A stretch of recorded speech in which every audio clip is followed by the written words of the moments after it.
Bismillahirrahmanirrahim. Assalamualaikum warahmatullahi wabarakatuh. Alhamdulillah. Alhamdulillah wa kafa wassalatu wassalamu ala nabiyyina Muhammad Mustafa wa ala alihi wa ashabihi ahli sunnati wal wafa wal aqibatu littaqwa amma ba'd. Jemaah kaum muslimin muslimat yang mudah-mudahan semuanya kita muliakan Allah Subhanahu wa taala dan diterima semua bulan Ramadan kita, puasa kita, sedekah kita dan amal saleh kita. Amin amin ya rabbal alamin. Baik jemaah sekalian, kultum kali ini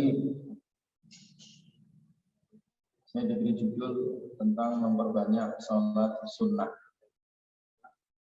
Sholat sunnah khususnya di bulan Ramadan. Bahwa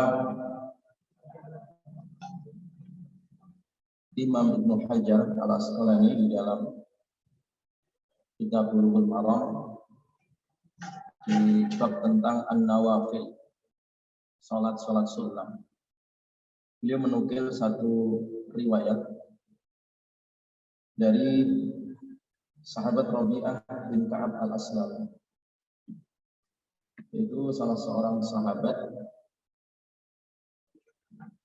yang biasa menyiapkan air wudhunya Nabi Shallallahu Alaihi Wasallam. Jadi Nabi kalau wudhu itu ada sahabat yang standby menyiapkan air wudhu beliau. Salah satu sahabat yang biasa menyiapkan air wudhu Nabi itu adalah sahabat Rabi'ah bin Ka'ab Al-Aslami.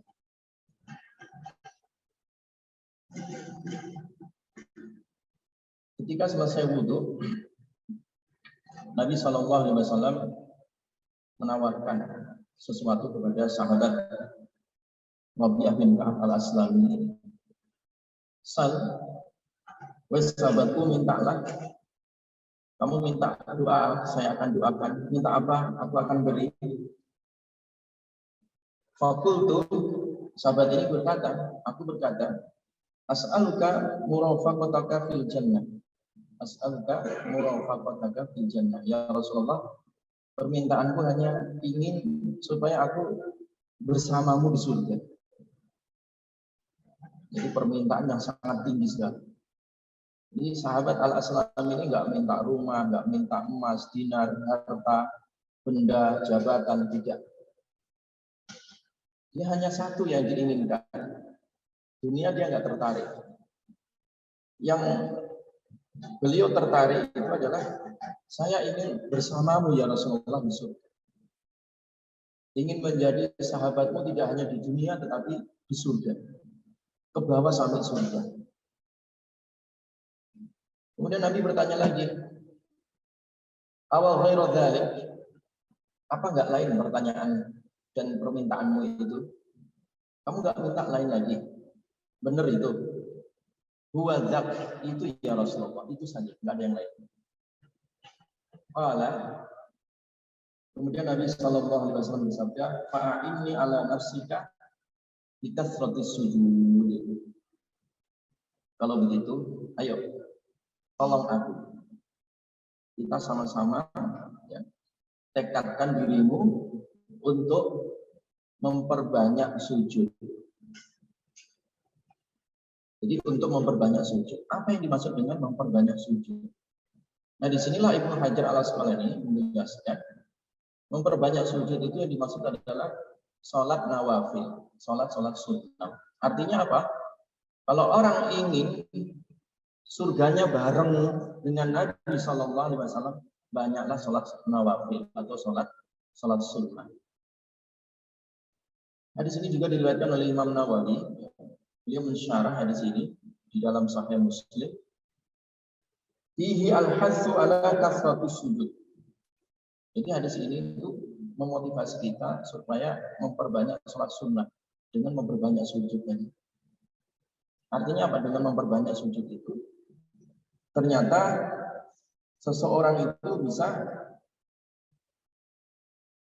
derajat surganya sama dengan Nabi. Jadi, surganya bisa bareng ya, sama dengan Rasulullah Shallallahu Alaihi Wasallam.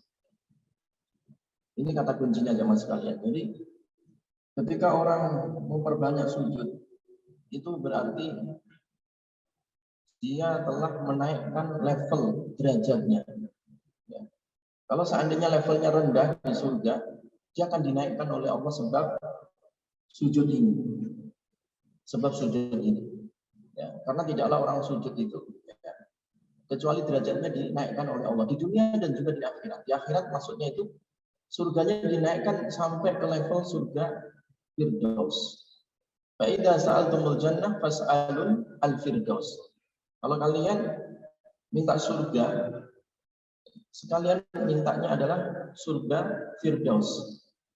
Jadi jangan pernah punya pikiran surganya di emperan saja, yang rendah saja, tidak, jangan. Itu bukan level umat Nabi. Ya. Sehingga kalau minta surga itu sekalian, fa idza sa'altumul jannah fas'alul firdaus. Ya, kalau ingin surga, surgalah Firdaus. Artinya level yang paling tinggi itulah surganya Nabi. Dan yang diminta oleh sahabat ini ketika ditawari Nabi, ya aji mumpung ditawari Nabi, dia tidak minta apa-apa kecuali satu saja. Ya, uridu murafaqataka fil jannah ya Rasulullah, saya kepingin bareng surganya bersamamu ya Rasulullah. Ya, maka Nabi memerintahkan supaya memperbanyak sujud. Di dalam riwayat yang lain, alaika bikathrati sujud. Hendaklah kamu memperbanyak sujud. Ini jamaah sekalian. Jadi semakin orang sujud, ya, semakin dia dekat dengan Allah Subhanahu wa Ta'ala. Semakin orang banyak sujud, alias dia memperbanyak sholat sunnah, itu menunjukkan dirinya cinta kepada Nabi. Cinta kepada Nabi. Jadi kalau kita cinta sama Nabi, tunjukkan banyak sholat sunnah. Tunjukkan banyak sujud. Tunjukkan kalau surga kita itu ya, sama dengan surganya Nabi Shallallahu Alaihi Wasallam nanti, insya Allah, dengan memperbanyak sujud. Dulu sahabat itu ya, saking cintanya kepada Rasulullah, sehari tidak melihat Rasulullah itu sakit. Seperti sahabat Ukasyah. Ya. Ketika sakit dijenguk oleh Nabi Shallallahu Alaihi Wasallam, ya, kenapa kamu sakit? Dikira sakit panas atau sakit apa gitu ya, oleh Rasulullah. Ternyata bukan sakit biasa. Ya.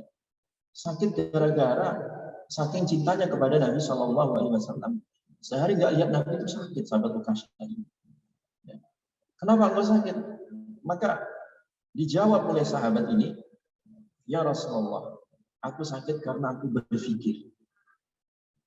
Yang aku pikirkan adalah kalau seandainya ya, aku masih hidup di dunia ini, mungkin pagi ataupun petang, ya, aku bisa melihatmu, bisa hadir di majelismu. Tetapi kalau nanti saya mati, kalau nanti saya sudah tiada, ya, engkau pun sudah tiada ya Rasulullah, aku tahu surgamu lebih tinggi, karena saya manusia biasa, pasti surganya lebih rendah. Itu yang saya pikirkan, saya takut tidak ketemu kamu lagi ya Rasulullah, tidak ketemu engkau lagi ya Rasulullah. Itu yang aku pikirkan.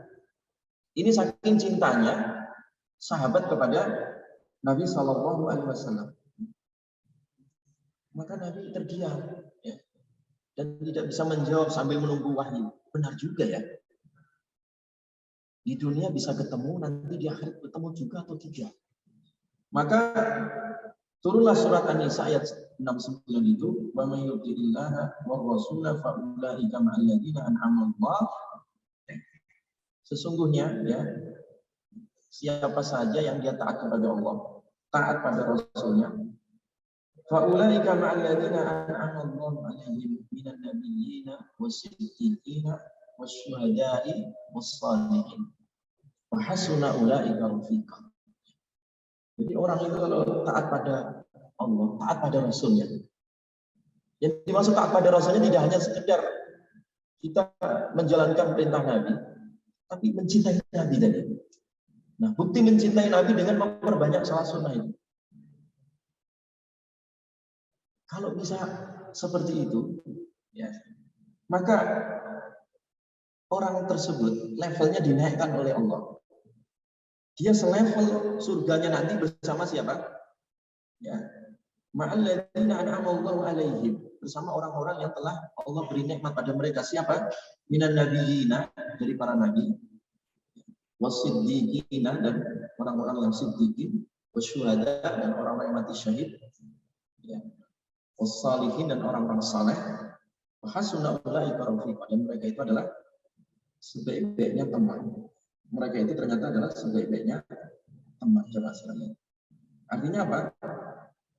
Berteman bersama para nabi dan rasul. Dengan apa tadi? Salah satunya adalah dengan memperbanyak sholat sunnah. Dan sholat sunnah ini banyak disebut di dalam hadis ataupun di dalam Al-Quran. Bahkan ya, kalau nabi itu dalam kondisi sedih, ya, dalam kondisi tertekan, atau dalam kondisi dapat ujian, punya hajat dan seterusnya, disuruh oleh Allah untuk sholat sunnah. Walaqad na'lamu annaka yadhiqu sadruka lima yaqulun fasabbih bihamdi rabbika wa kum minas sajidin. Jadi ketika Nabi itu dadanya sedang sempit, ya, karena ocehan orang-orang kafir, ya, dibully orang-orang musyrik, ya, dihina, ya, ditekan dan seterusnya. Dikatakan, sungguh aku tahu, wahai Muhammad, dadamu sedang sempit. Lima yaqulun, sebab apa yang mereka ucapkan. Ya. Fasabbih bihamdi rabbik. Kalau begitu, bertasbihlah. Sucikan Rabbmu, wa kum minas sajidin, dan perbanyaklah sujud. Jadilah engkau menjadi orang-orang yang sujud. Ada yang menarik yang ditafsirkan oleh Ibnu Katsir di sini. Ya. Wa kum minas sajidin di sini maksudnya bahwa Nabi itu dalam segala keadaan, dalam segala keperluan itu selalu sujud. Pertama sujud. Sujud dalam arti sholat sunnah. Gitu. Sholat sunnah inilah yang diperbanyak oleh Nabi SAW dalam segala keadaan. Ketika dalam kondisi sesak, kondisi sempit, kondisi butuh, Allah merintahkannya sholat sunnah, sujud. Bahkan Nabi mengatakan, ya Bilal arih Nabi salat, ayo Bilal istirahatkan jiwa-jiwa kami dengan salat. Jadi itu menjadi nutrisi di dalam kehidupan Rasulullah Shallallahu Alaihi Wasallam. Makanya Nabi itu kalau sholat sunnah itu menikmati betul. Ya. Diriwayatkan oleh Imam At-Tirmidzi dalam kitab Asy-Syama'il, Nabi itu kalau sholat qiyam Ramadan, ya, satu rakaat itu bisa 3 jam. Ya. Kenapa? Karena yang dibaca itu surat Al-Baqarah. Surat Al-Baqarah itu 2 juz setengahan. Ya.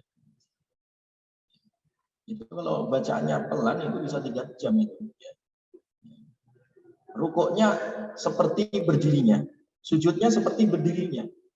Ya kira-kira bisa 10 jam itu ya, satu rakaat, atau bisa 5 jam atau 6 jam. Dan yang menarik di dalam qiyam Ramadan itu yang dibaca Nabi ketika rukuk dan sujud. Bacaan rukuk dan sujud itu banyak ya, tidak perlu diperdebatkan. Tetapi yang ingin saya sebutkan di sini di dalam riwayat Imam At-Tirmidzi di dalam kitab Asy-Syama'il, hadisnya sahih. Nabi baca itu di dalam rukuk dan sujud sama bacaannya, Subhana dzil jabarut wal malakut wal kibriya wal azam. Ini yang menarik ingin saya garis bawahi berkaitan dengan perintah Allah ketika orang dadanya sempit, ketika kejepit, ketika banyak kebutuhan disuruh sholat sunnah tadi itu. Ada kaitannya dengan doa Nabi. Subhana dzil jabarut, itu artinya maha suci engkau ya Allah, dzil jabarut, yang memiliki sifat al-jabar. Itu asmaul husna dari kata al-jabbar. Al-jabbar itu maknanya dua. Ai yujbir inkisar al-qulub. Jadi al-jabbar itu maknanya dua. Yang pertama itu Allah itu menambal hati orang yang pecah-pecah itu.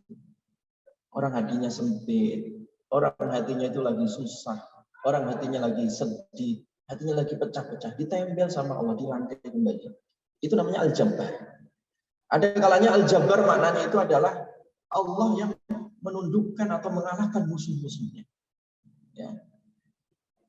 Nah, kenapa Nabi itu membaca itu? Nah, ini yang menarik.